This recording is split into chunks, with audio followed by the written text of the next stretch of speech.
नमस्कार, आप देख रहे हैं राष्ट्र धर्म और मैं हूं आपके साथ चंद्रशेखर त्रिशूल।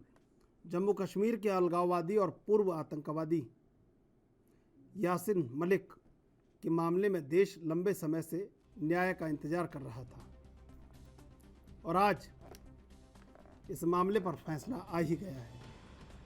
यासिन मलिक को अदालत ने उम्र कैद की सज़ा सुनाई है। एनआईए की स्पेशल कोर्ट ने टेरर फंडिंग के मामले में ये सज़ा सुनाई। यासिन मलिक को 2 मामलों में उम्र कैद की सज़ा सुनाई गई है और 5 मामलों में 10 साल की सज़ा दी गई है। सभी सज़ाएं एक साथ चलेंगी और अधिकतम सज़ा उम्र कैद की है।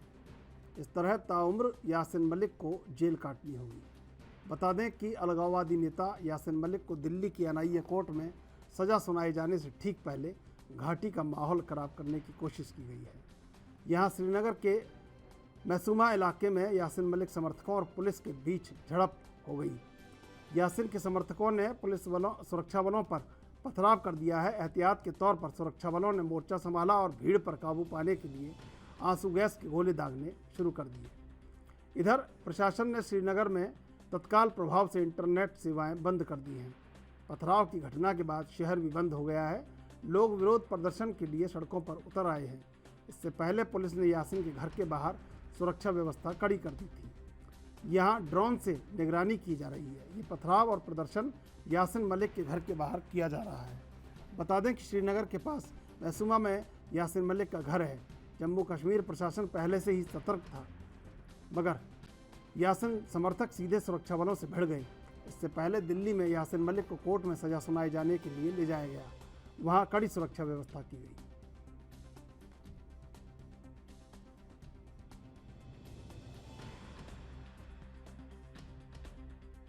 अभी सेंटेंसिंग पे ऑर्डर हुआ है। अभी जज साहब ने प्रोनाउंस किया है 2 लाइफ सेंटेंसिंग है और 10 ईयर्स की 5 पनिशमेंट है इनके। जुर्माने को लेकर जुर्माना 10 लाख रुपए है, 10,000 है, अलग अलग है, वो मुझे अभी ध्यान नहीं आ रहा। कई सारे सेक्शन है, डिटेल में ऑर्डर मिल जाएगा तो उसमें आप पढ़ सकते हैं बड़े आराम से। अगर जुर्माना नहीं देंगे तो उसके डिफ़ॉल्ट में पनिशमेंट है। चूँकि इनकी लाइफ है तो लाइफ ऐसी चलती रहेगी, तो सारी सजाएं कंकरेंट है, एक साथ चलेंगे। अब ये जेल जाएंगे, सजा होगी और ये अपील लगाएंगे। 21 में अपील बनती है, हाईकोर्ट में लगाएंगे। हाईकोर्ट में आगे मामला चल सकता है। अपील अगर ये प्रेफर करेंगे तो लगाएंगे। सेंटेंसिंग के अगेंस्ट बनेगी, जजमेंट के अगेंस्ट नहीं। जजमेंट का कुछ नहीं होगा, वो कन्विक्शन हो चुकी है इनकी। कन्विक्ट रहेंगे। देखिए, न्यायालय का जो फैसला है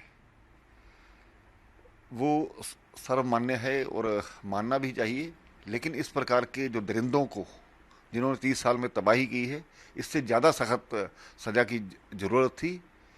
और ख़ास करके बहुत से ऐसे केस पेंडिंग्स हैं। ये तो टेरर फंडिंग का मामला है, लेकिन जो अपहरण, हत्या, इस प्रकार के जो कई इन पर केस पेंडिंग हैं, उसमें मुझे उम्मीद है कि आने वाले समय में इससे भी सख्त सज़ा इनको सुनाई जाएगी।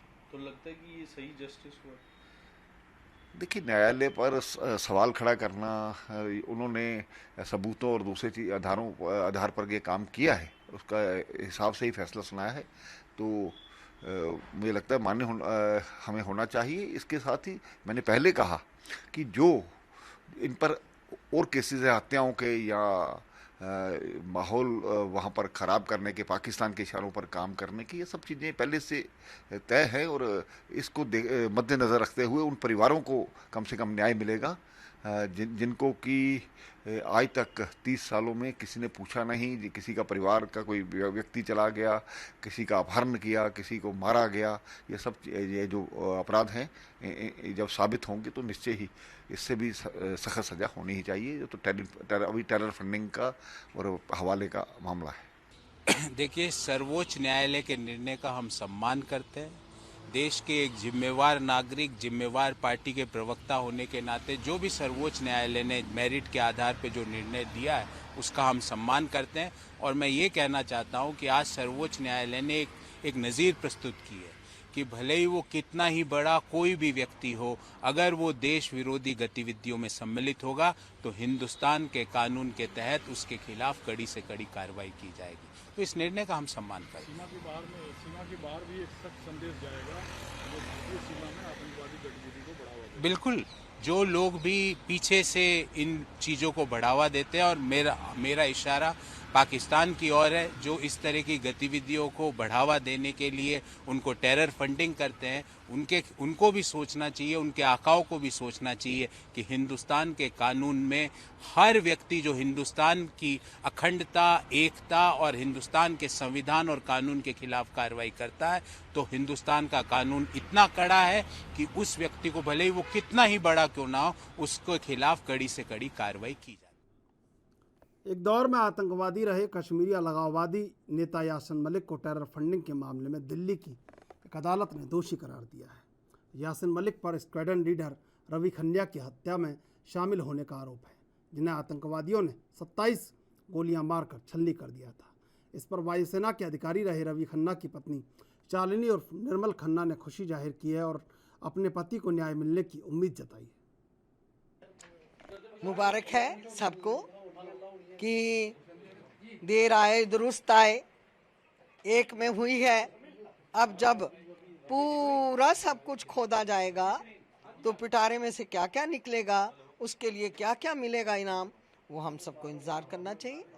मैम, आपका भी केस जो है चल रहा है, इस वर्डिक्ट के बाद जो इनको सजा हुई, आपको लगता है कि आपको भी इंसाफ मिलेगा आपके केस में? 100%, नो डाउट।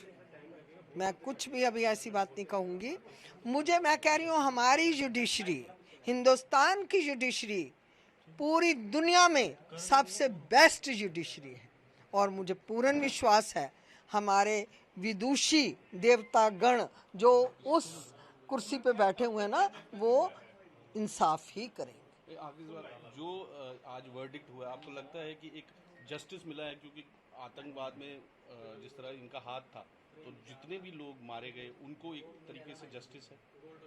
बिल्कुल बिल्कुल, इसमें तो कोई शक ही नहीं है। पता नहीं इतने में भी कईयों को बड़ी राहत मिली होगी, लेकिन मैं सच्ची बात कहूँ, मैं तो अभी तक शांति में नहीं हूँ। मेरा सीज फायर नहीं हुआ। मैंने प्लेज करा था I fight till last breath of mine. So please अपने केस में क्या वर्डिक्ट चाहते हैं आप? अपने केस में वही मौत की। इसी मुद्दे पर आज चर्चा करेंगे। 3 मेहमान हमारे साथ बने हुए, अश्विनी कुमार बीजेपी प्रवक्ता, रत्नाकर सिंह प्रवक्ता कांग्रेस, अजय शर्मा वरिष्ठ पत्रकार। आप तीनों का स्वागत है एनबी न्यूज़ पर। सबसे पहले अश्विनी कुमार जी आपके पास आएंगे। अश्विनी जी, कैसे देखते हैं इस सजा को?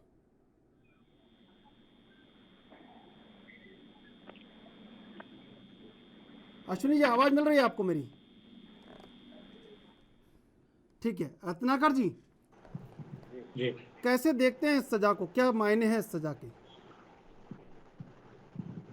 देखिए, जहाँ पे आतंकवाद की गतिविधियों का मामला है, आतंकियों को सजा देने का मामला है, या जिस तरह से यासीन मलिक ने क्रूरता फैलाई थी, हमारे जवानों को चलते चलते मार दिया था, 4 एयरफोर्स के ऑफिसर्स को मार दिया था, कश्मीरी पंडितों के साथ अत्याचार किया था, बहुत सारे टेरर में इन्वॉल्वमेंट जिस तरह से था उसका, तो अगर उसको हम लोग की इच्छा यही थी, दिल इच्छा यही थी कि इसको डेथ से जो है जो सजा दी जाए। लेकिन अगर उसको कहीं पे भी अगर लाइफ टाइम इम्प्रिजमेंट दिया गया है तो वो भी ठीक है, लेकिन बाकी जब केसेस हैं, एनआईए जो है आगे अपील करेगा और कहीं भी आतंकी घटना या आतंकवादियों को हमारे यहाँ पे क्षमने या माफ करने के कोई ये नहीं है कि कहीं पे उसको माफ किया जाए। और हम कांग्रेस पार्टी की तरफ से मांग करेंगे आगे भी कि उसको कड़ी से कड़ी सजा जो ये तो निचली कोर्ट का अभी फैसला है, ऊपरी कोर्ट में भी जब ये जाएंगे तो एनआईए भी वहाँ पे, मुझे जहाँ तक लग रहा है कि एनआईए फिर से मांग करेगी वहाँ पे इनको मौत की सजा का, तो कहीं ना कहीं ये एक सबक रहेगा उन लोगों के लिए, आतंकियों के लिए, जिन्होंने इस देश में हिंसा और अत्याचार और लोगों को मारा है, कश्मीरी पंडितों को मारा है और तमाम ऐसे निरीह लोगों को मारा है जो मतलब वहाँ पे शांति से जीवन बिता रहे थे, उनके पूरे जीवन परिवार को तबाह करने का काम किया है। तो इस तरह के अगर आतंकी को कहीं कड़ी से कड़ी सजा मिलती है तो उसमें जरूर हमें खुशी मिलेगी। ठीक है। अजय जी, कैसे देखते हैं सजा को, क्या मायने हैं सजा के देश के भीतर और देश के बाहर, सीमा पार पड़ोसियों के लिए क्या मायने हैं सजा के? देखिए, मायने तो बहुत सारे हैं त्रिशूल जी। मैं सबसे पहले तो ये एक पॉइंट पर सोच रहा था, जो रवि खन्ना की वाइफ ने कहा, देर आए दुरुस्त आए। ये सबसे इम्पोर्टेंट सेंटेंस था उनकी पूरी स्टेटमेंट का। एक्चुअल में क्या है, हमारे देश के अंदर न्याय के लिए इंसान को बहुत लंबा इंतजार करना पड़ता है, और लंबे इंतजार के बाद उसकी मनोस्थिति बदल जाती है, और उसका कभी कभी भरोसा भी टूट जाता है, और वो कभी कभी वो एक उम्मीद के सहारे बैठा रहता है, कभी ना कभी तो न्याय मिलेगा, या फिर जैसे कि भगवान के घर में देर है पर अंधेर नहीं है। बहुत सारी चीज मतलब बातों से अपने आप को दिलासा देने की कोशिश करता है। तो सबसे पहले तो जैसे यासीन मलिक जैसे लोग हैं, या फिर मैं कहूं कि जो ऐसे संगीन अपराध में लिप्त लोग हैं, ऐसे लोगों को लेकर एक फास्ट ट्रैक कोर्ट में फैसला होना चाहिए कि ऐसे लोग ज्यादा से ज्यादा वारदात को अंजाम ना दे सकें। हम तो सिर्फ एक रवि खन्ना की बात कर रहे हैं इसके बारे में, लेकिन आप देखें कि इस जेकेएलएफ के अध्यक्ष ने, यासीन मलिक ने, और जेकेएलएफ की जो संगठन की स्थापना, वो जहां तक मेरी जानकारी में है लगभग 1966 में हुई थी जम्मू कश्मीर में। तो आप ये देखें कि एक संगठन यदि खड़ा होता है और वो 70 के दशक से अपनी धीरे धीरे काम को शुरू करता है, और वो एक सशस्त्र उग्रवाद की पैरोकारी करता है, और भारत और पाकिस्तान से अलग हटकर एक अलग राज्य की डिमांड करता है, उस पर काम करता है। जिस तरह से घाटी जो है में अशांति फैलना शुरू होती है, रक्त रंजित होती है, और 90 के दशक में हम देखें कि पूर्व गृह मंत्री है ना, उनकी बेटी रुबैया जो है उसका अपहरण होता है, अगर आपको याद हो तो। यही वो व्यक्ति है जिसका 26/11 के जो हाफिज सईद है, उसके साथ पिक्चर भी वायरल होती है। कश्मीरी पंडितों के लेकर भी जो भी कुछ हुआ, उसमें भी इसकी भूमिका रही। ये तो वो चीजें हैं जो कि पब्लिक डोमेन में है, लेकिन कितने ऐसी छुटपुट वारदातें हो रही होंगी कश्मीर के अंदर जिसकी जानकारी हमें नहीं है। हम तो सिर्फ बड़े मुद्दों पर चर्चा कर रहे हैं, लेकिन 24 घंटे जो टेरर का माहौल वहां रहा कश्मीर के अंदर, उसके लिए कौन जिम्मेदार है? जो लोग मानसिक रूप से डिस्टर्ब हो गए, विक्षिप्त हो गए, परेशान रहे, जो काम नहीं कर सके, जिनको डराया जाता होगा, धमकाया जाता होगा, हर वक्त एक माहौल रहता होगा, और अलग अलग तरह का शोषण होते रहे होंगे। तो ऐसे व्यक्ति के खिलाफ कानूनी कार्रवाई बहुत तेजी के साथ होनी चाहिए।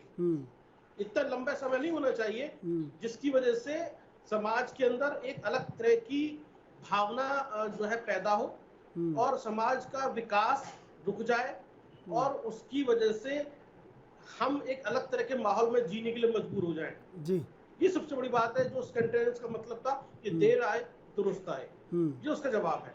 जो ये हमारे देश को समझना होगा, बिल्कुल इसको हमें ठीक करना पड़ेगा। ठीक है, अश्विनी कुमार जी, आवाज आ रही है आपको मेरी? अश्विनी कुमार जी, आवाज मिल रही है आपको मेरी? अश्विनी कुमार जी, चलिए मैं आऊँगा अश्विनी कुमार जी के पास। रत्नाकर जी, सबसे बड़ी बात यह है कि सज़ा हुई है, और सीमा के पार पड़ोसी देश से जो बयान आ रहे हैं वो एकदम ऐसे हैं कि संवेदना की लहर दौड़ गई है यासीन मलिक के लिए वहाँ पर। देखिए, पाकिस्तान तो हमेशा से चाहेगा कि भारत अशांत रहे। अगर हम मजबूत होते जाएंगे तो कहीं न कहीं वो पाकिस्तान, जिस तरह से आप देख रहे हैं कि वहाँ पे आर्थिक जो है स्थिति कितना बद से बदतर होता जा रहा है, वहाँ पे पाकिस्तान एक आतंकियों का गढ़ बनता जा रहा है दिन प्रतिदिन। तो वो देश जो है वो डे बाय डे जो है वो नीचे जा रहा है, गर्त में जा रहा है। तो वो कैसे सोचेगा कि हमारा देश जो है ये विकास करे, हमारे लोग शांति से रहे, हम जो हमारा जो जमीन है वो हम अपने कब्जे में लेके रखें? तो ये कभी नहीं चाहेगा पाकिस्तान। तो वो ये कवायद हमेशा करेगा उसे। देखिए, टेरर फंडिंग जो होता था ना, वो कहीं ना कहीं पाकिस्तान से टेरर फंडिंग होता था, यूएई से टेरर फंडिंग होता था। तो वो टेरर फंडिंग जो है इन्हीं यासीन मलिक जैसे लोगों के माध्यम से ही, भले ही आतंक के रास्ता जो है ये छोड़ चुका था बाद में, लेकिन कहीं ना कहीं ये टेरर फंडिंग का काम इसका कंटिन्यू जारी था। जहां तक मैं सुन रहा हूँ, अभी सुन रहा था एनआईए के कुछ लोग बता रहे थे कि उसका पूरा व्हाट्सएप चैट लीक हुआ, उसका पूरा ईमेल्स लीक हुए, उसने जो अपने वीडियोस फुटेज बनाए थे वो सारे एनआईए के हाथ में लग गया। तो कहीं ना कहीं वो ये टेरर फंडिंग जो है वो करता रहा था, जिससे कि कश्मीर घाटी में अशांति हमेशा बनी रहती थी और इस तरह की आतंकी घटनाएं होती रहती थी। तो ये देखिए, ये फ्रंट से नहीं, लेकिन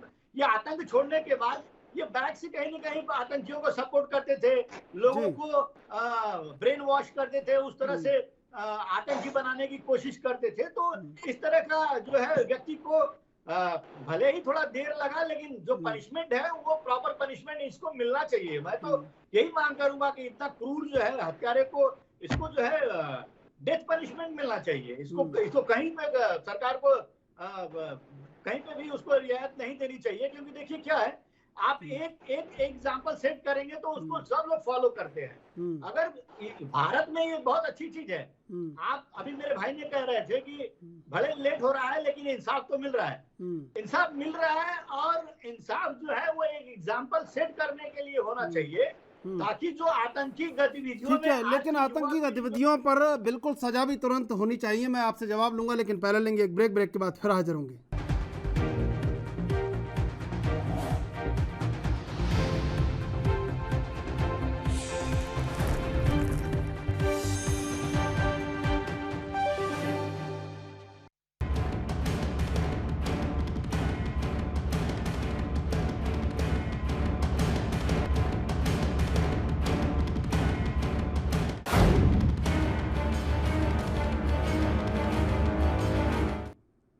सीधे चलेंगे मेहमानों के पास। अश्विनी कुमार जी, आवाज़ मिल रही है आपको मेरी? जी हाँ, बोलिए। अश्विनी कुमार जी, देखिए, यासिन मलिक के खिलाफ फैसला आया है, पाकिस्तान में संवेदनाओं की बाढ़ आ रही है, और कश्मीर में जो उनके समर्थक कहीं जो विरोध कर रहे हैं, क्या मायने समझते हैं इसके? देखिए, कुछ तो ये एक्सपेक्टेशन हमें पहले से ही होनी चाहिए थी। मैं तो ये कह रहा हूँ कि शायद the government was taken unawares about one thing, कि इस तरह का कोई फैसला आएगा तो कश्मीर में उनके जो इलाके हैं, खासकर माइसुमा इलाका, वहां पर जहां वो रहते हैं, जहां उनका परिवार है, घर है, वहां पर तो इस तरह की छुटपुट घटनाएं होनी ही थी। ये कोई नई बात नहीं है, ये पहले से होता रहा है। हाँ, पिछले 3 साल में हमने देखा कि इस चीज में काफी फर्क आया था। काफी फर्क क्या आया था, लगभग खत्म ही हो गया था। अब ये इस समय एक एक्स्ट्रा ऑर्डिनरी सिचुएशन है, तो हो सकता है उसके कारण वहां पर ये घटनाएं हुई हैं, लेकिन ये मुझे नहीं लगता कि ये कोई लंबा चलने वाला मामला है। हाँ, एक चीज जरूर है, वो ये है कि एक व्यक्ति जो एक टेररिस्ट ही नहीं था, बल्कि जिसके कंधों पर इस चीज की जिम्मेदारी आ जाती है कि उन्होंने एक पूर्ण रूप से एक कम्युनिटी को, जो कश्मीर में अल्पसंख्यक थी, कश्मीरी पंडित थी, उसके निष्कासन में, उसके जिनोसाइड में और उसकी इथनिक क्लींसिंग में सबसे बड़ा रोल निभाया है। कि उन लोगों में है, मुझे अभी भी याद आता है 80 का दशक, 90 का दशक, जबकि टेररिज्म और ये जो आतंकवाद था, उसके साथ में जो ये बाकी चीजें, जैसे रिलीजन को जोड़ना, इस्लाम को उसके साथ जोड़ना और इस तरह के नारे पर खड़े करना, इसमें इसका बड़ा अहम रोल था। इतना ही नहीं, इंडियन एयरफोर्स के 4 लोगों को, 4 अधिकारियों को सड़क के किनारे जब वो अपनी बस की प्रतीक्षा कर रहे थे, उनको वहां पर मौत के घाट उतारना, उनको वहां पर उनका बलिदान होना, ये भी इसके सिर पर है, और इसीलिए वो किया। जैसे कि यहाँ पर एक हमारे पहले एक कुलीग कह रहे थे, वही सही कह रहे थे, कि जैसे मुफ्ती मोहम्मद सैयद की जो बेटी है, उसका जो रुपया सैयद का अपहरण हुआ था, उसमें भी इसका बहुत बड़ा रोल था। इसी का नहीं था, और भी कई लोग थे। ये 4-5 जो हैं, ये मेन सरगना है। मैं तो ये कह रहा हूँ, जो इसको लाइफ इम्प्रिजनमेंट मिली है, ये तो एक शुरुआत है, क्योंकि इसके खिलाफ कई एक केसेस हैं जो अभी और खुलने हैं। ये तो टेरर फंडिंग वाला मामला था, देश के खिलाफ से कहते हैं कि war against the nation, war against the state, ये वो वाले किस्से हैं। अभी तो जिनोसाइड का किस्सा है, उस पर अभी चलना है, और इंडियन एयरफोर्स के ऑफिसर्स को जो इसने गोलियां मारी, उस पर अभी केस चलना है। अभी तो कई केसेस हैं जो चलना है। हाँ, एक राहत की बात जरूर है, जैसे किसी ने कहा है कि भगवान के घर में देर है अंधेर, वो एक तरह से साबित हो गया है। भले ही आज ये 30 साल के बाद, ये 30 साल से पहले होना चाहिए था, लेकिन 30 साल के बाद अगर आज हुआ है तो लेकिन अश्विनी जी देश के खिलाफ जो लोग इस तरह की गतिविधियों में लिप्त हैं उनके खिलाफ तो विशेष कोर्ट से तुरंत फैसला आना चाहिए। क्यों ये देर सवेर होती है? अब तो पूर्ण बहुमत की सरकार है देश में, राष्ट्रवादी सरकार है, इस पर बड़े और कड़े नियम लाने की जरूरत नहीं है। मैं स्वयं इस बात में लगभग पिछले 10 साल से ये मांग कर रहा हूँ कि इन सब चीजों को लेकर के, पर्टिकुलरली जो जम्मू कश्मीर, केवल कश्मीर नहीं पूरे जम्मू कश्मीर में जो यहाँ पर अल्पसंख्यकों के साथ में आतंकवाद के माध्यम से जो ज्यादतियां हुई हैं उन पर एक स्पेशल क्राइम्स ट्रिब्यूनल बनाया जाए और वो इन चीजों की तहकीकात करे और वो इन चीजों की सजा जो है वो इन जितने भी लोग इसके जिम्मेदार हैं उनको न्याय के सामने प्रस्तुत करे और उनके खिलाफ पूरी कार्रवाई हो और उनको सजा मिले। मैं ये बराबर कहता आ रहा हूं और अभी भी मेरी ये मांग है कि एक special crimes tribunal Jammu Kashmir में बनाया जाए जो इस तरह के सारे काम देखे। अभी जैसे शबीर शाह है वो भी जेल में है, या बिट्टा कराटे है जिसने खुद ये कहा है कि उसने 40 के करीब कश्मीरी पंडितों को खुद मारा है। ऐसे लोग तो कई हैं जो अभी जेलों में हैं या जो अभी खुले घूम रहे हैं। इन सब लोगों के लिए स्पेशल क्राइम्स ट्रिब्यूनल ही बनना चाहिए और वही इनके खिलाफ जो है कार्रवाई जो है वहां होनी और उनको सजा मिलनी। बिल्कुल। रत्नाकर सिंह जी, देखिए अश्विनी कुमार जी खुद कह रहे हैं कि अब स्पेशल क्राइम ट्रिब्यूनल बनना चाहिए और ऐसे लोगों को जो देश विरोधी हैं और देश के खिलाफ है और आतंकी गतिविधियों में शामिल हैं उन्हें तुरंत सजा मिलनी चाहिए। तो फिर ये देर सवेर क्यों हो रही है? देखिए, एक चीज, देर तो इतनी देर नहीं होनी चाहिए। ये तो बहुत लंबा टाइम लग गया। 32 साल जो है बहुत बड़ा टाइम होता है। कहीं न कहीं मैं भारतीय जनता पार्टी के या अन्य जो बंधु हैं उनसे भी मैं सहमत हूँ कि कहीं न कहीं एक फास्ट ट्रैक कोर्ट इस तरह से बनना चाहिए जहाँ पे देश के खिलाफ जो भी साजिश रच रहे हैं और जिनके खिलाफ देशद्रोह का मुकदमा है या फिर इस तरह की आतंकी गतिविधियों में जो लिप्त पाए जाते हैं तो उनको कहीं फास्ट ट्रैक के आधार पे और जल्दी से जल्दी इस तरह के मामलों को निपटारा करना चाहिए।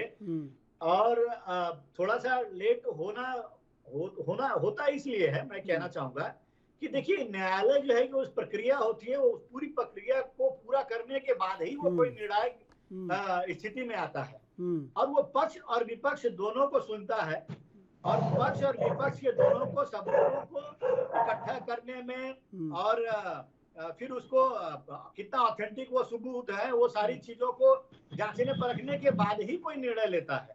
तो एक प्रक्रिया है लंबी, लेकिन 32 साल एक बहुत लंबी प्रक्रिया होगी। ये साल 2 साल के अंदर इन सब चीजों को क्लियर करके और खत्म कर देना चाहिए। तो कहीं ना कहीं भारत सरकार को इस तरह से एक पहल जो है लेके आनी चाहिए जहाँ पे आतंकी गतिविधियों में जो लोग लिप्त हैं उनके खिलाफ जो है फास्ट ट्रैक कोर्ट ला करके और सजा का ऐलान हो ताकि उससे जो एक मैसेज जाए समाज को, चाहे वो जम्मू कश्मीर हो चाहे कहीं भी कोई भी आतंकी घटना होता है, चाहे नक्सलाइट की घटना होती है, तो इस तरह के लोगों को जो एक मैसेज जाए कि भाई अगर आप कोई काम करेंगे, समाज विरोधी काम करेंगे या हत्या करेंगे या समूह का किसी का टारगेट करेंगे तो आपको कहीं ना कहीं साल 2 साल के अंदर आपका निर्णय हो जाएगा और आपको उसकी सजा भुगतनी पड़ेगी, चाहे वो मौत की सजा हो या लाइफ टाइम आजीवन कारावास हो। तो इस तरह से एक कोड बनाकर और एक मैसेज जो है जरूर इन लोगों को देना चाहिए ताकि जो आज का युवा वर्ग है वो युवा वर्ग कहीं ना कहीं, देखिए प्रशासन शासन कानून से एक भय होना चाहिए आदमी को। प्रशासन कानून जो होता है सुरक्षा तो देता ही है आपको, लेकिन सुरक्षा आम नागरिकों को देता है, सही लोगों को सुरक्षा देता है। जो लोग आतंकी गतिविधियों में शामिल होते हैं उनको कहीं ना कहीं ये मन में भय रहना चाहिए कि अगर मैं कहीं कभी पकड़ा जाऊंगा और मेरे ऊपर कार्रवाई होती है तो साल 2 साल के अंदर मेरे ऊपर जो है सजा हो जाएगी और मैं कहीं ना कहीं भुक्तभोगी हो जाऊंगा। तो उस तरह का एक भय गलत आदमियों के मन में भी रहना चाहिए। तो ये पूरी प्रक्रिया है। कहीं न कहीं समाज को इसके बारे में, सरकार को भी इस बारे में सोचना चाहिए और फास्ट ट्रैक कोर्ट जैसा कोई प्राविधान लाना चाहिए। जिस प्रकार की गैंगरेप में भी होता है, बच्चियों के बलात्कार के में होता है कि फास्ट ट्रैक कोर्ट पे सुनवाई होती है और सजा का ऐलान होता है, तो कुछ इसी प्रकार इसको भी उसी कैटेगरी में ला करके और सुनवाई करनी। ठीक है। अजय शर्मा जी, क्या यूएपीए जैसे मामलों में फास्ट ट्रैक कोर्ट में मामले चल के उनका तुरंत निपटारा नहीं होना चाहिए? क्या इसके लिए सभी राजनीतिक दलों को एकीकृत होके एक बिल नहीं लाना चाहिए कि ये होना चाहिए? जो त्रिशूल जी, आपका जो इंडिकेशन है वो सही है। मैं इसी पे बात करना चाहता हूँ। मैंने इसलिए मैंने उसकी फाउंडेशन रखी कि भाई देर आए दुरुस्त आए वाली बात से। देखिए, जब तक आपके अंदर एक पॉलिटिकल विल नहीं होगी इस तरह के लोगों को प्रतिबंधित करने की, इस तरह के संगठनों को प्रतिबंधित करने की, ऐसे लोगों को तुरंत जो है सलाखों के पीछे भेजकर जो है एक सजा दिलाने की, तब तक ऐसे लोग पनपते रहेंगे, फलते रहेंगे, फूलते रहेंगे, उनका पोषण होता रहेगा और ऐसे ही 32 साल 35 साल लगेंगे आपको उनको सजा दिलवाने में। तो यहाँ पर जो पूरी प्रक्रिया है जो डिस्टर्ब होती है, कोर्ट में जाने से पहले जो जमीन पर जितनी भी गतिविधियां होती हैं उसमें चाहे साक्ष्य जुटाने हो, उनको उनकी रिपोर्ट बनानी हो। बिल्कुल, मैं आपका जवाब लूंगा अजय शर्मा जी, लेकिन इससे पहले लेंगे एक छोटा सा ब्रेक के बाद फिर हाजिर होंगे।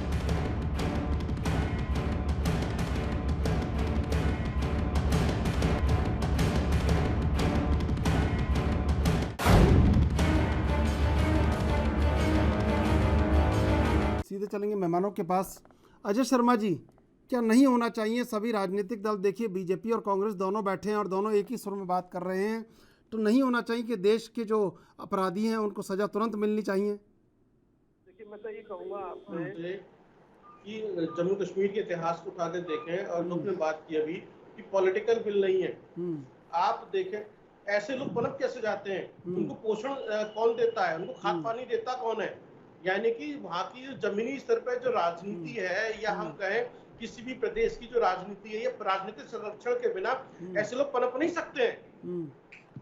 जब तक राजनीतिक बिल नहीं होगा कि ऐसे लोगों को नियंत्रित करना है जो ये देश हित में नहीं है, ये प्रदेश के हित में नहीं है, समाज हित में नहीं है, तब तक ऐसे लोग जो है पनपते रहेंगे। इसलिए हमें राजनीति ऐसी करनी चाहिए जिससे कि ऐसे लोग पनप न सके, चाहे वो किसी भी तरह के अपराधी हो या माफिया हो या वो देशद्रोह में शामिल हो या आतंकवाद में शामिल हो। ऐसे लोगों के लिए हमारा नजरिया अलग होना चाहिए और समाज के लेकर हमारा नजरिया अलग होना चाहिए। लेकिन जब हम सत्ता में बने रहना चाहते हैं किसी न किसी रूप में, या हम किसी दूसरे तथ्यों की वजह से या तत्वों की वजह से या अपने लाभ के लिए हम दूसरे से इन्फ्लुएंस होते हैं, तब ऐसे लोग पनप जाते हैं। और ऐसे लोगों को जेल के सलाखों के पीछे भेजने में ऐसे 30 से 32 साल या 35 साल का सफर लगता है। तो इसलिए हमें, मुझे जो लगता है कि राजनीति के अंदर बदलाव की बहुत जरूरत है। यहाँ पर बदलाव होना चाहिए। अब देखिए पाकिस्तान खुश हो रहा है, क्यों खुश हो रहा है? क्योंकि वो पाकिस्तान के लिए वहां पर एक जमीन तैयार करके उसने रखी हुई थी, वहां पर उसके लिए माहौल बना रखा था। आज पाकिस्तान में इसलिए दिक्कत हो रही है। तो जब तक आप ऐसी चीजें नहीं करेंगे, तो मेरा जो मानना है कि राजनीति के अंदर बदलाव की जरूरत है, रिफॉर्म की जरूरत है। जब तक ये इस तरह के राजनीतिक संरक्षण बंद नहीं होंगे तब तक नहीं होगा। और मैं ये भी कहूंगा कि ऐसे राजनीतिक संरक्षण देने वाले तथाकथित जो भी हो, छोटे बड़े जो भी नेता हैं, ये पॉलिटिकल संगठन है, उनके खिलाफ देश के कानून को कार्रवाई करनी चाहिए। जी बिल्कुल, क्योंकि ये देश हित में नहीं है। ये सबसे बड़ा सवाल है। आप देखिए, आप एक व्यक्ति अपराध करता है और यदि वो जो भी उसके खिलाफ सबूत है, यदि उनको डिस्टर्ब कर दिया जाए तो कोर्ट पे पेश ही नहीं हो पाएंगे, तो न्यायालय फैसला सुनाएगा कहां से? तो आप चाहे कितनी भी अच्छी कोर्ट बना लीजिए, लेकिन जब सबूत ही नहीं होगा तो फैसला आएगा कहां से? और ये जो देश के भीतर यासीन मलिक का समर्थन कर रहे हैं, उनके खिलाफ क्या होना चाहिए? नहीं, बिल्कुल तुरंत कार्रवाई होनी चाहिए, बिना सोचे समझे। इसमें सोचना क्या, डिस्कस क्या करना है इसके अंदर? एक व्यक्ति जो देशद्रोह के आरोप में जेल जा रहा है, जिसके खिलाफ साक्ष्य है, जुडिशरी सिस्टम अपना काम कर रहा है और उसके पक्ष में आप खड़े हो रहे हैं, तुरंत ऐसे लोगों को चिन्हित करके कार्रवाई करनी चाहिए भारत सरकार को। ये देश हित में नहीं है ऐसे लोग। अश्विनी कुमार जी, देश के भीतर जो लोग यासिन मलिक का समर्थन कर रहे हैं उन लोगों के खिलाफ क्या होना चाहिए? जो यासिन मलिक पाकिस्तान में अफजल गुरु की फांसी पर हड़ताल करता है, जो तमाम तरह की देश विरोधी गतिविधियों में शामिल है, जिसको सज़ा हो चुकी है, सामने जुर्म आ चुके हैं, वो खुद जुर्म कबूल चुका है, उसके बावजूद भी लोग समर्थन कर रहे हैं, क्या होना चाहिए उन लोगों का? आप बीजेपी में हैं और आपने बड़ा अच्छा इशू उठाया है। देखिए, आज वो दिन नहीं है जब हम कोई पॉलिटिकल स्कोर गेन करें। आज एक ऐसा दिन है जहां पर हम इस बात की सेटिस्फैक्शन फील कर रहे हैं कि भले ही देर से सही, लेकिन कोई एक ऐसा काम हुआ है जो आज से 30 साल पहले हो जाना चाहिए था। लेकिन ये बात भी सही है कि इस देश में एक गैंग की तरह कुछ लोग काम कर रहे हैं, जिसमें कुछ एक इंटेलेक्चुअल्स हैं, तथा कथित ह्यूमन राइट्स एक्टिविस्ट हैं, अर्बन नक्सल्स हैं, या कुछ पॉलिटिशियंस भी हैं। ये एक गैंग की तरह काम कर रहे हैं। जब भी यासीन मलिक जैसे लोग, बिट्टा कराटे जैसे लोग, गिलानी जैसे लोग, या इस तरह के कोई भी आतंकवादी हो, अलगाववादी हो, या और इस तरह के कार्य करने वाले लोग हो, एकदम उनके पीछे खड़े हो जाते हैं। चाहे वो कानूनी प्रक्रिया के माध्यम से, राजनीतिक प्रक्रिया के माध्यम से, या सामाजिक प्रक्रिया के माध्यम से, यहां तक कि उनको बड़े बड़े यूनिवर्सिटीज में और बड़े बड़े शहरों में जाकर के प्लेटफॉर्म प्रदान करते हैं, जहां वो अपने इश्यूज को सामने रखते हैं और देश भर में देश के ही खिलाफ आवाज बुलंद करते हैं, और अपना अलगाववाद और आतंकवाद के बारे में लोगों को बताते रहते हैं और नई पौध खड़ी करते रहते हैं। ये जो गैंग है सारे देश में है फैली हुई, और ये रत्नाकर जी, मैं आपसे भी सवाल लूंगा, देशों से भी जुड़े हुए हैं। ठीक है रत्नाकर जी, मैं तो कह रहा हूं that they are equally responsible.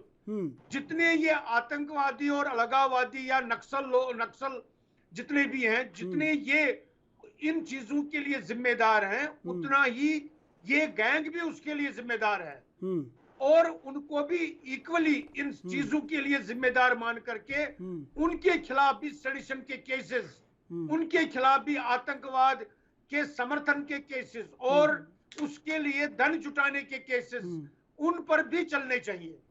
जब तक इनका ये इकोसिस्टम जिंदा है, चाहे वो मीडिया में है, चाहे वो इंटेलेक्चुअल्स के माध्यम से है, या वो किसी भी तरीके से है, तब तक ये जो लोग हैं, एक मरता रहेगा, दूसरा खड़ा हो जाएगा, दूसरा मरेगा, तीसरा खड़ा हो जाएगा। इनका इकोसिस्टम जब तक समाप्त नहीं होगा, तब तक ये काम अधूरा होगा, चाहे हम किसी भी लेवल तक इसको ले जाएं। इसलिए उन सबको, एक तो ये आतंकवादी, दूसरा ये अलगाववादी, अर्बन नक्सल्स, और उसके साथ में ये सारी गैंग जो है, जो इनके समर्थन में आ जाती है, उनके खिलाफ कार्रवाई होनी चाहिए। ठीक है रत्नाकर जी, अभी तो फैसला आया है और धीरे धीरे करके जो तथाकथित बुद्धिजीवी जमात है, ये जो अवार्ड वापसी गैंग है, चिट्ठी वाली गैंग है, अगर इसमें से कोई यासिन मलिक का समर्थन करता है तो उसके संग क्या होना चाहिए? मैं कांग्रेस का बयान और रत्नाकर सिंह का बयान, दोनों का बयान लेना चाहता हूं, एक भारतीय नागरिक होने के नाते। देखिए, दोनों का बयान एक ही रहेगा, क्योंकि हिंदुस्तान का मामला है, और कहीं भी देश जो है आतंक के मामले में कहीं पे भी कोई समझौता नहीं करेगा। अगर कोई भी व्यक्ति, अगर कोर्ट ने उसको आतंकी घोषित किया है, उसको सजा मुकर्रर किया है, और उसका पक्ष लेके अगर बात करता है, चाहे किसी भी गैंग का हो, मैं नाम नहीं लेना चाहूंगा, किसी भी गैंग का हो, किसी भी पक्ष का हो, तो उसके ऊपर जो है जरूर कार्रवाई करनी चाहिए, जो भी उचित कार्रवाई है करनी चाहिए, ताकि इन आतंकियों के समर्थन में किसी की आवाज नहीं उठे। आप आतंकियों का समर्थन कर रहे हैं, मतलब आप आतंक को बढ़ावा देने का काम कर रहे हैं। तो इस तरह का जो है कार्य जो है निंदनीय है, और यह कार्य कांग्रेस पार्टी भी निंदा करती है इसकी, और मैं भी व्यक्तिगत रूप से भी निंदा करता हूं। तो इसमें कहीं पे भी देश के मामले में हम लोग किसी का समर्थन नहीं करते हैं। रही बात, देखिए दूसरी चीज ये है कि आतंक जो है वो एक आतंकी को मारेंगे, दूसरा आतंकी खड़ा होगा, तीसरे को मारेंगे, चौथा खड़ा होगा। हमें आज समाज में ये भी जागरूकता लाने की जरूरत है कि जिस समाज से ये आतंकी बनते हैं, जहां पे ब्रेन वॉश होता है इनका, उन समाज के तबके के युवाओं को, लड़कों को हमें इस तरह का माहौल देना चाहिए जिससे कि उनका विकास हो, जीवन स्तर में विकास हो। और जीवन स्तर में कब विकास होगा? जब हम उनको उचित शिक्षा का प्रबंध करके देंगे, उनको शिक्षा के बाद रोजगार का अवसर देंगे, उनको उनकी जो जरूरत की चीजें हैं उसको मुहैया कराएंगे वहां पे। और देखिए आज त्रिशूल जी, आज की परिस्थिति ऐसी है कि आदमी इतना कनेक्टेड है एक दूसरे से, आज आईटी इतना डेवलप हो चुका है, टेक्नोलॉजी का युग चल रहा है कि कोई भी व्यक्ति किसी भी दूसरे व्यक्ति को ऐसे बहुत आसानी से बरगला नहीं सकता है, क्योंकि उसके जब भी वो उसके बारे में तथ्य जो है हासिल करने के लिए चेष्टा करेगा तो उसको 3-4 माध्यम से कहीं न कहीं सच की जानकारी हो जाएगी। तो आज बड़ा मुश्किल है, मैं आ रहा हूँ आपके पास अजय जी, मैं आ रहा हूँ। आज बड़ा मुश्किल है कि युवाओं को आतंक की तरफ मोड़ना, लेकिन उसमें क्या है, चंद युवा जो है वो कहीं ना कहीं इनके बाकाये में आ जाते हैं। ठीक है, जैसा कि बिल्कुल बिल्कुल अजय शर्मा जी, ये जो लोग, अब देखिए, जो लोग यासिन मलिक के समर्थन में सुरक्षा बलों पर पत्थरबाजी कर रहे हैं और घाटी में पूरी तरह से कहीं ना कहीं फिर से एक माहौल ख़राब कर रहे हैं, और उनके ऊपर अगर केस लगता है देश विरोधी गतिविधियों का, तो क्या कोई ये कहेगा कि ये मासूम हैं, इन्हें छोड़ दीजिए? और अगर वो कहता है तो क्या वो गलत नहीं है? देखिए, जो भी व्यक्ति ऐसे लोगों को मासूम कहता है, इन्हें छोड़ दीजिए, वो सबसे बड़ा दोषी है। मैं उसको भी देशद्रोही मानता हूं। बिल्कुल देशद्रोही। और क्या लगता है आपको कि नहीं कहेंगे? क्योंकि जिस तरह हमारे भारत में तथाकथित बुद्धिजीवियों की बड़ी जमात है। आने दीजिए सामने, क्या पता जो कहने वाले लोग हैं उनका भी ब्रेन वो भी बदल गए हो, उनको भी भगवान ने बुद्धि दे दी हो, या उनका जो बौद्धिक स्तर बदल गया हो, जिसके सुनने उन्हें लगता हो कि नहीं अब ऐसे लोगों के पक्ष में जाकर नहीं खड़ा होना है। तो पहले आने दीजिए, फिर बात करेंगे इस बारे में। दूसरी बात देखिए ये है, जो अभी हमारे साथी कह रहे हैं, कांग्रेस के प्रवक्ता, ये कश्मीर के अंदर तब तक नहीं हो पाएगा जब तक कि आतंकवाद खत्म नहीं होगा, उनको चुन चुन के नहीं मारा जाएगा। क्या अब राहुल भट्ट की जो हत्या हुई है वो क्यों हुई? अभी कुछ दिन पहले पुलिस कर्मचारी की हत्या हो गई, जो कि उसकी बेटी भी जो है जख्मी हुई, अस्पताल में एडमिट हुई। मैं जो आपको ध्यान दिलाना चाहता हूँ वो सिर्फ ये है कि जब तक वहां की जो एडमिनिस्ट्रेशन बॉडी है, जो उस पर सरकारी कर्मचारी काम करते हैं, और वो किसके लिए करते हैं, जम्मू कश्मीर के अंदर रोजगार की व्यवस्था बनी रहे, सड़कें सही ढंग से काम करें, मतलब जो एक शासन व्यवस्था है, प्रशासन व्यवस्था सही ढंग से काम करे। अरे जब प्रशासन होगा ही नहीं तो वहां पर लोगों के लिए सुविधाएं आएंगी कहां से? सरकार काम करेगी कैसे? तो ये सारी चीजें डिस्टर्ब कर देना चाहते हैं आतंकवादी कि ना तो इनको इस तरह के अफसर मिलेंगे, ना कर्मचारी मिलेंगे काम करने वाले, जिसकी वजह से जम्मू कश्मीर के अंदर एक अमन चैन की बहाली हो नहीं पाएगी। और अमन चैन की बहाली के लिए ऐसे आतंकवादियों का खात्मा जरूरी है। उसके बाद ना तो कोई युवा सड़क पर नजर आएगा, ना कोई युवा के हाथ में पत्थर नजर आएगा। सभी युवा या तो खेल के मैदान में होंगे, या स्कूल कॉलेज के अंदर होंगे, या नौकरी कर रहे होंगे, अपना काम कर रहे होंगे, जैसे बाकी राज्यों में होता है। छोटे मोटे अपराधों के लिए पुलिस सिस्टम पे काम कर रहा होगा। तो ये जो चीजें हैं, इनको बदलने के लिए ये बहुत जरूरी है कि कौन से आतंकवाद का खात्मा हो, और बहुत युद्ध स्तर पर होना चाहिए। बिल्कुल।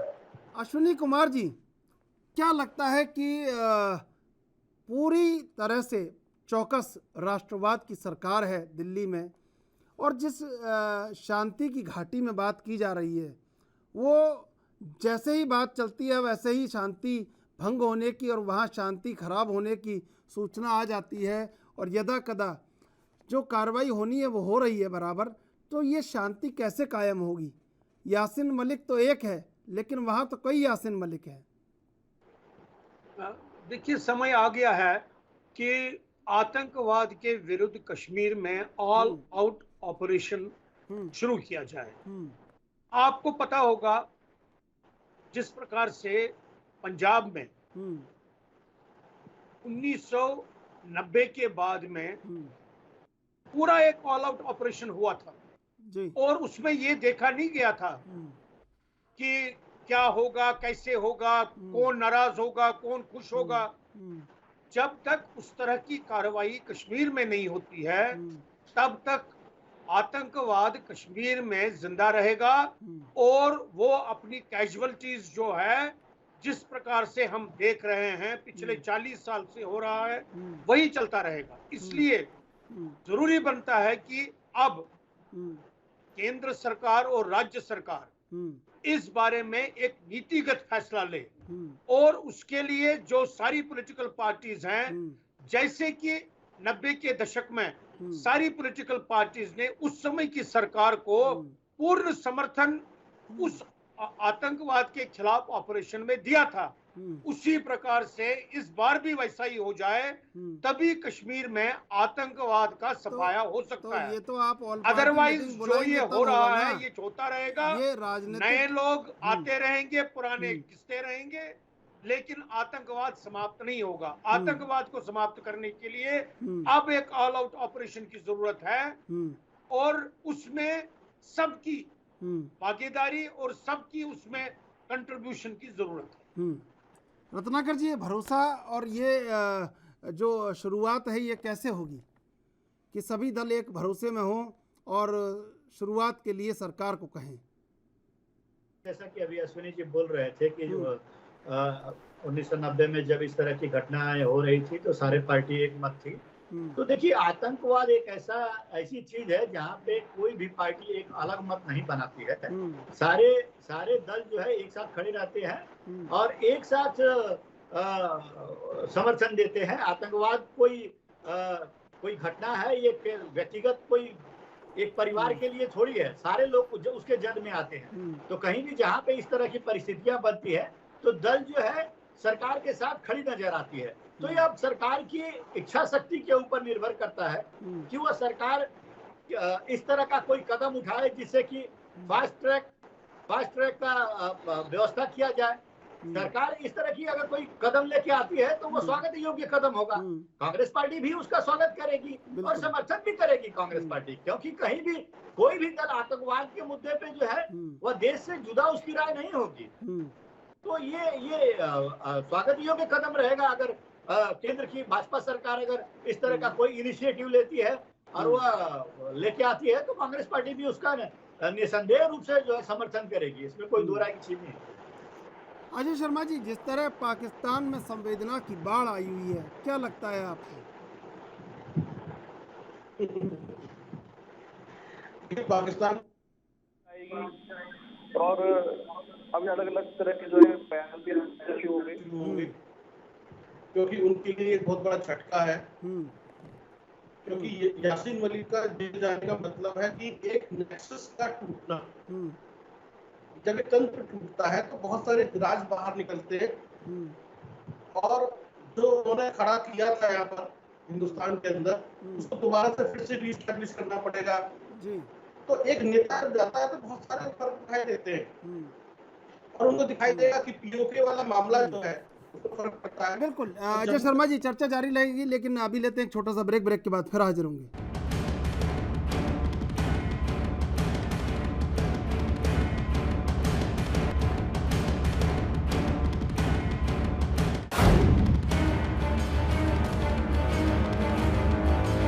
सीधे चलेंगे मेहमानों के पास। अजय शर्मा जी, लेकिन अब वो वक्त आ गया है जब यूएपीए जैसे मामलों में जल्दी से जल्दी सजा हो और कहीं ना कहीं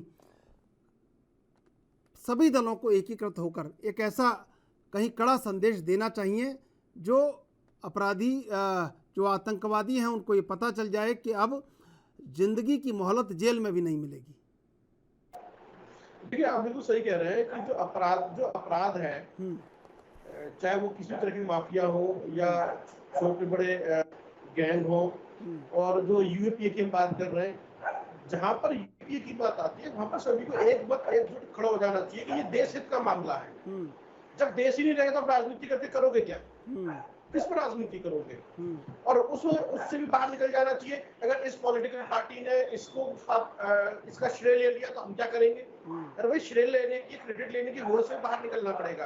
आपको देश हित के बारे में सोचना पड़ेगा, लोगों के बारे में सोचना पड़ेगा, तब जाकर आप इस तरह की व्यवस्था देख सकते हैं जहां पर यूपीए के अंदर एक फास्ट ट्रैक कोर्ट बन जाए और उसके अंदर जो है आपको तुरंत न्याय मिले। मैं समझता हूँ 100 दिन के अंदर फैसला जाना चाहिए, इससे ज्यादा समय नहीं लगना चाहिए।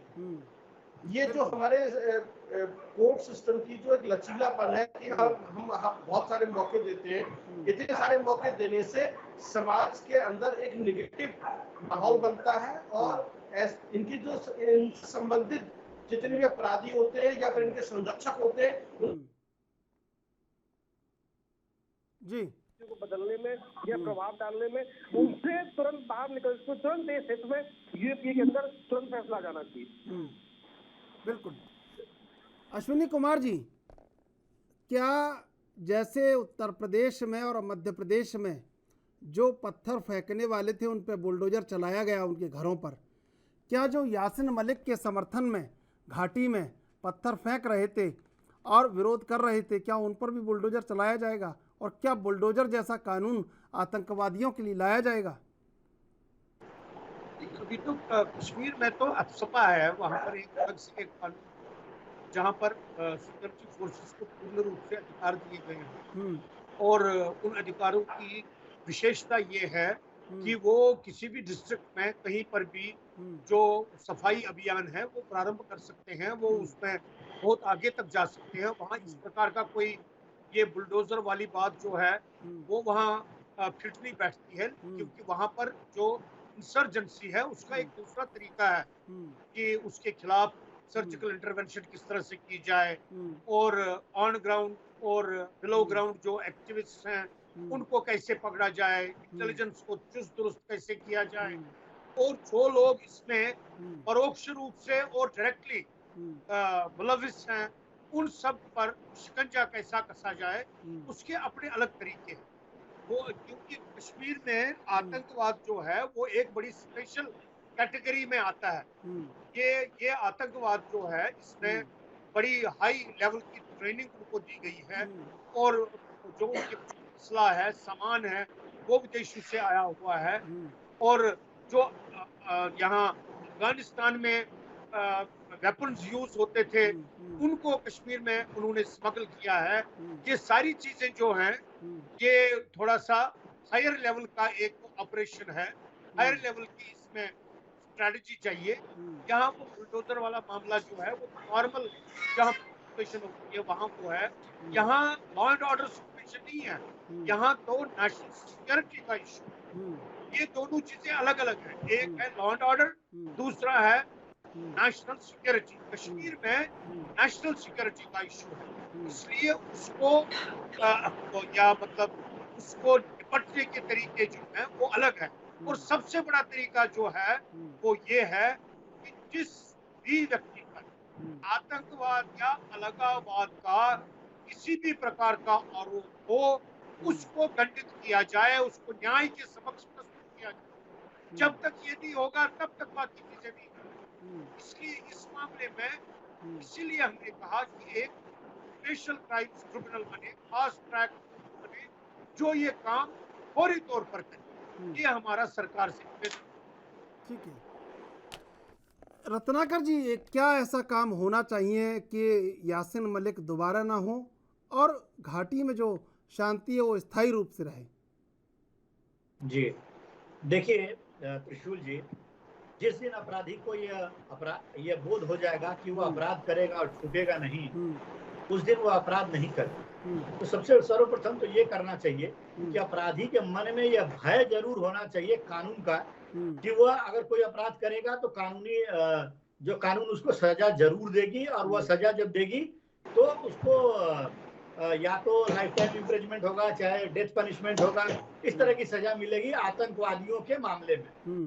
तो पहली चीज ये करना चाहिए हमें कि जिस तरह से अभी हम लोगों ने इतनी देर चर्चा की, कहीं न कहीं फास्ट ट्रैक कोर्ट का जैसा एक प्रावधान सरकार को लेकर आना चाहिए और इस तरह का फास्ट ट्रैक जो है निर्माण करके और जितने भी आतंकी है या अलगाववादी नेता है जिनके खिलाफ सबूत इकट्ठे किए गए हैं, तो उनके आधार पे उनको सजा मुकर्रर कर देनी चाहिए, पहली चीज। दूसरी चीज ये कहूंगा, देखिए ये तो हो गया कानूनी रूप से और भय दिखाने वाली चीज। दूसरी चीज ये होती है कि आप समाज के लिए क्या कर रहे हैं। अगर आप समाज को उसकी बुनियादी सुविधा, जो बुनियादी चीजें होती हैं, वो अगर सही तरीके से उसके पास पहुंचाते हैं, तो वह अपराध की तरफ कभी नहीं मुड़ेगा। अपराध की तरफ कब व्यक्ति मुड़ता है, जब उसको अभाव होता है। अभाव किस चीज का होता है?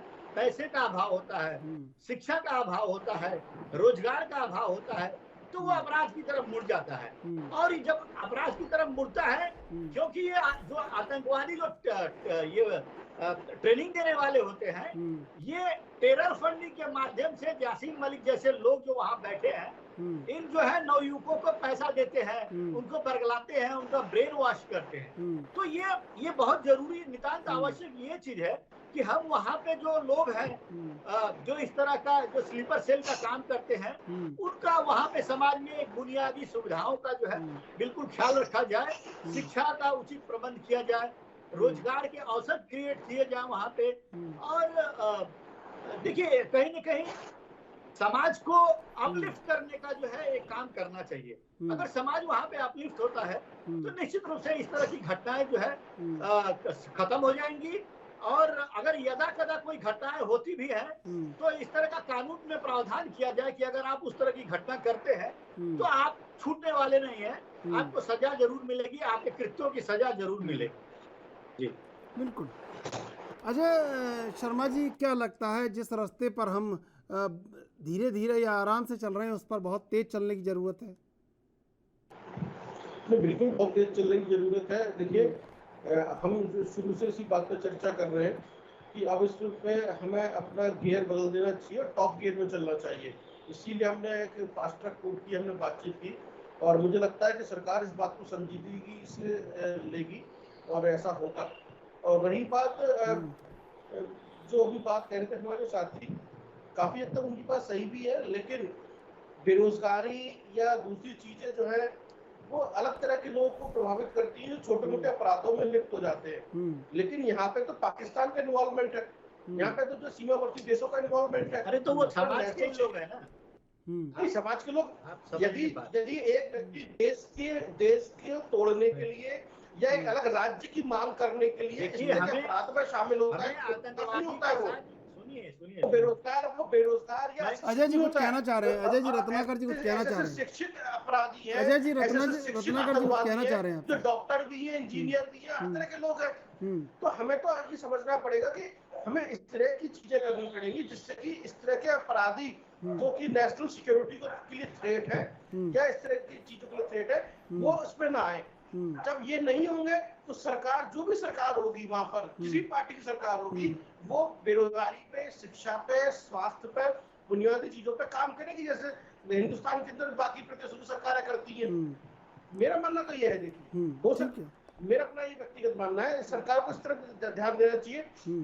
जब तक ये चीजें ठीक नहीं होंगी, तब तक दूसरी चीजों के बारे में हम बात करके जो शायद टाइम वेस्ट करेंगे। ठीक है रत्नाकर जी, देखिए शायद समय समाप्त हो रहा है, संक्षिप्त में अपना जवाब दे दीजिए। बस 10 सेकंड होगा। शायद मेरे भाई मेरी बातों को पूरी तरह नहीं समझ पाए। एक्चुअली क्या होता है, जब आतंकवादी हैं जो बनते हैं, तो हमें आतंकवादियों को खत्म करने के साथ साथ आतंकवाद के कारण जो पनपते हैं उनको भी खत्म करना जरूरी है। और वो कहाँ से पनपते हैं? वो समाज में से ही पनपते हैं। तो समाज में जब तक जागरूकता नहीं लाएंगे, शिक्षा नहीं लाएंगे, वहां पे रोजगार के अवसर नहीं देंगे, उनके जीवन स्तर को अपलिफ्ट नहीं करेंगे, तो ये संभव नहीं है। सिर्फ आतंकवादियों को खत्म करना चाहिए। बिल्कुल समय समाप्त हो रहा है। अश्विनी कुमार जी, रत्नाकर जी, अजय शर्मा जी, आप तीनों का धन्यवाद डिबेट में जुड़ने के लिए। यासीन मलिक को कड़ी सजा होना जरूरी है और भारत का पीओके लेना जरूरी है। शायद यही सबसे बड़ा समाधान है, ताकि आगे ये सबक उन सबको मिल जाए कि भारत के खिलाफ आंख उठाने का नतीजा आखिर क्या होता है। बहरहाल देश विदेश की ताज़ा तरीन खबरों के लिए आप देखते रहिए ANB न्यूज़।